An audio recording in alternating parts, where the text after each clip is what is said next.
Logic for Homeschoolers, or for anyone really, a very brief introduction to basic logic. Lesson 3, recognizing arguments, and also premise and conclusion indicators. We have to be able to recognize an argument in order to evaluate it. So the place to begin in doing logic is always finding out what are the premises and the conclusion of an argument. Usually, you should start by identifying the conclusion and then identify each of the premises. Start with the conclusion. Find the conclusion first. I say usually, but maybe always would be better advice. Always start by finding the conclusion. Except sometimes when you first have to make sure there even is an argument. Sometimes you should do that first. Sometimes a set of statements can look like an argument without actually being one. One very useful thing is to look out for conclusion indicators and premise indicators. A conclusion indicator is a word or phrase that indicates a conclusion. A premise indicator is a word or phrase that indicates a premise. I just realized I used these franging penny flowers on the last video. Let's move to another picture for the lower right-hand corner. A conclusion indicator indicates a conclusion, a premise indicator indicates a premise, and these are much easier to understand by example than by these formal definitions. The most common conclusion indicators in English are therefore, so, and thus. Other words used as conclusion indicators might be in conclusion, or accordingly, or that's why, or it follows that. Some premise indicators are because, since, for the reason that, or given that, and there's a lot more premise indicators. You need to know how they work more than you need to memorize a list of them. Still, memorizing a list is a useful exercise. These 3 conclusion indicators and this simple list of premise indicators, those would be good things to memorize. Now, the premise and conclusion indicators will help you figure out whether an argument is there in the first place, and they'll help you with the important step of identifying the conclusion and the next step of identifying the premises. But you need to be sure there's even an argument there. Now, in a logic class, you'll normally be given an argument. You will normally have your teacher or your textbook give you an argument to work with, and you know there's an argument there because your textbook gave it to you. But in real life, it's not always that simple. The meaning of a set of statements is crucial. An argument is a set of statements where the premises guarantee the conclusion or fail to guarantee the conclusion. At any rate, the premises are supposed to support the conclusion, or in inductive logic, make it probable. I'm rambling a bit. An argument is a set of statements with premises meant to support the conclusion. And the most important thing to find out if a set of statements is an argument with premises that are there for the purpose of supporting their conclusion is just to read or listen carefully to the set of statements and see if there's one proposition supported by all the others. If there is, it's probably the conclusion to an argument. However, I think the final test of whether a set of statements is an argument is the intention of whoever gave the argument. A set of statements given with the intention to persuade is an argument. A set of statements not given with that intention is not an argument. There's no decisive set of rules for knowing for sure if a passage is given with the intent of persuading. You have to rely on good reading, good listening, good judgment, and experience, and asking questions. Are you trying to convince me of this, or are you just trying to explain something? This does happen. People give an explanation that is mistaken for an argument when really the only point is just to explain something. Like if I'm writing a book about some philosopher, I might give an explanation of what the philosopher thinks. And I might use some statements there that provide support for the philosopher's conclusions. And the philosopher probably used the same statements in the same way. But I'm not doing that. I'm just trying to explain what the philosopher thinks. I'm not trying to persuade you of anything. Sometimes an explanation can look like an argument, and sometimes there can even be a proposition supported by others in an explanation without it being an argument, because there's no intent to persuade. The context can give valuable clues. Here is a nice example I like. In most contexts, something like this would be an argument. My opponent, Senator Smith, is a jerk. He's a traitor. He's a liar. And he's literally a vampire. All his policies are terrible. So it's vitally important that you vote for me instead of for him. In most contexts, a set of statements like that is an argument. He's a jerk. He's a traitor. He's a liar. And he's literally a vampire. His policies are terrible. Those are all premises supporting the conclusion that it's vitally important that you all vote for me instead of Senator Smith. But sometimes Even the same statements might not be an argument in the right sort of context. Suppose these lines were delivered by a presidential candidate at a private gathering with some donors, and the donors are already voting for him, and they don't need to be persuaded to vote for him. In this case, it looks like what we have here is a pep talk, not an argument. There's no attempt to persuade, and so no argument, even though the first three statements do include, or the first three sentences do include statements that support the last sentence, even if he's a jerk, he's a traitor, he's a liar, he's a vampire, his policies are terrible. Those 5 statements delivered in 3 sentences provide a lot of support for the conclusion that you should vote for me instead of for him. It's not actually given as premise and conclusion with an attempt to persuade. If the audience is already persuaded and the person making these sentences already knows, it's just a pep talk. There's no attempt to persuade. Or alternatively, maybe the candidate is glossing over his real conclusion, which is keep giving me money. That can happen too. Sometimes a conclusion is unstated. Maybe this is one of those times. Now, a more common source of confusion is not this sort of contextual failure to recognize distinction between a pep talk and an argument. That's just one convenient example that I like and that I've been using probably since the first time I ever taught logic. What year was that? 2008. Good year. Sometimes an explanation can look like an argument. That's the bigger source of confusion. I've already mentioned it, but now let's do a little more detail. Sometimes an explanation can look like an argument, and the thing explained might even get some real support. The thing explaining might get some real support from the thing it's explaining. The thing doing the explaining might get some real support from the thing it's explaining. But that doesn't mean it's an argument. Again, this is easier to understand with examples.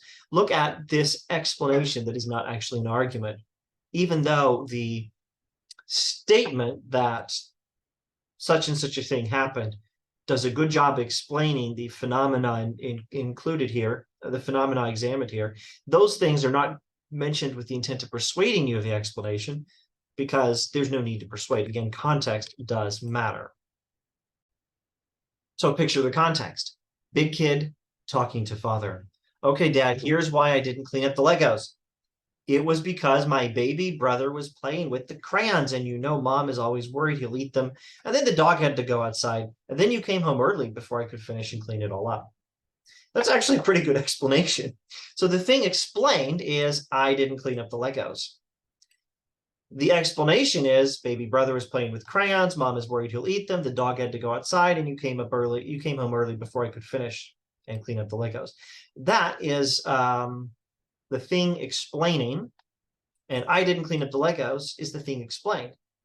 And note that if you're needing to be persuaded that this kid didn't clean up the Legos, all these facts would be a perfectly good reason to believe that. But in this context, the father already believes the kid didn't clean up the Legos. Obviously, that's the whole point of the conversation. So he doesn't need an argument. Here, these things happened, and therefore, new information, I didn't clean up the Legos. No, he already knows. The father already knows the kid didn't clean up the Legos. Rather, these things are the new information, and they're the explanation without an argument. Or there's, again, an unstated final conclusion. Father, I'm innocent. It's not my fault the Legos aren't cleaned up. Don't punish me, please. As it turns out, the statements in the explanation support the statement that the kid didn't clean up the Legos, but Dad doesn't need to be persuaded of this. There's no persuasion here unless it's with the unstated final conclusion, I'm innocent. And again, sometimes arguments leave a conclusion or even a premise unstated. I think we had an example of that in the last video, didn't we? Some sub-conclusions from the chain of arguments from the movie Legally Blonde were left unstated in the film, if I remember correctly. Now, some arguments actually are explanations, or maybe we should say they include explanations. An inference to the best explanation argument is something we can talk about later in Unit 4 of the textbook that I am still writing for my kids, but may not talk about in this video, in this series, because this is just a super brief introduction. We probably won't go into that kind of detail. Nevertheless, I hope eventually to write it in the textbook. Maybe we'll make a longer Logic for Homeschoolers series someday, and there's probably a video on it in the existing much longer Lessons in Logic series. An inference to the best explanation argument is something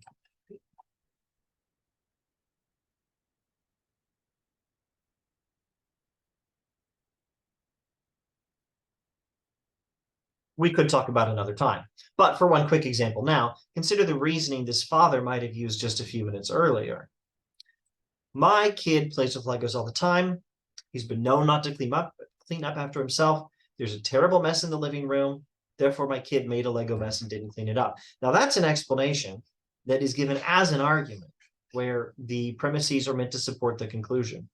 And actually, here's an interesting situation here. The father's not necessarily attempting to persuade anyone. He's just trying to figure out the truth for himself. So beware, even a very good definition of an argument or a very good description of what sort of things to look for. I say, above all, look for whether there's an attempt to persuade. Even that may miss something. I've used a lot of arguments myself where you could say, loosely speaking, I was trying to persuade myself of the truth, but it would be a little more informative to say, a little more precise to say, I didn't know the truth until I figured out the argument. I was just trying to figure out the truth. So maybe a better description of what an argument is trying to accomplish is the premises are given in support of the conclusion, and it's with an attempt to persuade someone else, or maybe just to figure out the truth for yourself. Now, an explanation is not technically an argument, but it's an important life skill. And it's close enough to logic that this can fall into the study of logic, to be able to identify which statements are being used to persuade us of which other statements, and which statements are being used to explain other statements, and which statements give good support to which other statements. Now, actually, the first of these, which statements are being used to persuade, that's very much part of the study of logic. But which statements are being used to explain other statements, and which statements in either category give support, that's not necessarily part of the study of logic. Now, here is a recommended process for working through these situations. Recommended process for working through situations where an explanation and an argument overlap or might look very similar and you're not sure which is which. Ask if the author of these statements or the speaker of these statements is trying to persuade us. If not, it's probably an explanation, not an argument. And it's still useful to think through what would have to be the case for this to be an argument. Usually there would have to be some contextual clue that the author is trying to persuade us of something we don't already believe. And then finally, identify the explanation, identify the thing explained, just so you understand what's going on, and then stop. But if the author of the passage is trying to persuade us, then this is almost certainly an argument. And what would have to be the case for this to be an explanation? Well, probably we'd have to have some contextual clue that whoever is receiving this argument does not already accept the conclusion, does already accept the conclusion, and therefore doesn't need to be persuaded. That's what would have to be the case for this to be an explanation and not an argument. And if it is an argument, identify the conclusion and the premises and stop. At least stop for this process. But if you're studying logic, this is where we begin. This is only the beginning. Identify the conclusion and the premises, and then figure out the pattern of the argument. And if it's deductive logic, then you figure out whether the premises guarantee the conclusion. If it's inductive logic, et cetera, figure out if the premises render the conclusion probable given the pattern of the argument and what the argument is about. But more on that if and when we have time, and if and when it is time. Now, watch out for premises and conclusions given in alternative way. Sometimes a proposition is not given in a declarative form sentence. Rhetorical questions, exclamations, and commands might all contain propositions. The conclusion that you should become a philosopher is given in the imperative mood in this argument. Philosophy makes us wise, and it is good to be wise, therefore become a philosopher. That's an imperative mood sentence, but it's best to interpret it as a way of stating the conclusion, you should become a philosopher. And now here's a great new vocabulary word, enthymeme. Sometimes a proposition, maybe a premise, maybe a conclusion, is not explicitly stated. An argument like this is called an enthymeme. We'll talk about this more later, I'm pretty sure, even in this abbreviated series, just the basics of logic. I certainly talked about it a lot in the other series, the longer lessons in logic series. For now, you should just be aware that this can happen and be prepared to find the unstated step, whether premise or conclusion, from time to time when there is need. For example, all cows are mammals, therefore all cows are animals. That's simple. You already can tell what is the unstated step, right? Right? All cows are mammals, therefore all cows are animals. Unstated step is all mammals are animals. We may have had some enthymemes above, depending on how we interpret that kid's argument about the Legos and the politician's argument about his opponent. If there was an unstated final conclusion, keep giving me money from the presidential candidate, or an unstated final conclusion, Father, I'm innocent, in the kids arguing about the Legos. Well, I should say the kids' statement or remarks about the Legos and the politician's remarks about his opponent, because depending on how we interpret it, there might not be an argument at all. Anyway, here are some rules of thumb and a strategy, and then we'll be finished with this video. 3 questions that will help you distinguish between arguments and non-arguments. You know, I shouldn't have said and a strategy. I think we already did the strategy, and that was that flow chart. Here are some rules of thumb, 3 questions to help you distinguish between arguments and non-arguments. Is one proposition supported by all the others? Is there a likely conclusion? In other words, is that proposition already accepted by the audience? If not, it's much more likely to be an argument. And is the person giving us this set of statements trying to persuade his or her audience? And I say again, rules of thumb, because we can find exceptions. Like when I found an argument, oh, never mind the content, no time to talk about this, and it's too far off track. But I made arguments when I didn't yet know what to think. But those arguments eventually persuaded me of their conclusion. And I wasn't giving them with the intent to persuade myself of that conclusion, because I wasn't sure whether I should believe it. But as a rule of thumb, usually arguments are given with the intent of persuading someone else who does not already accept the conclusion. So look for clues that that is the case. And I reckon that's all. Thanks for watching. See you next time.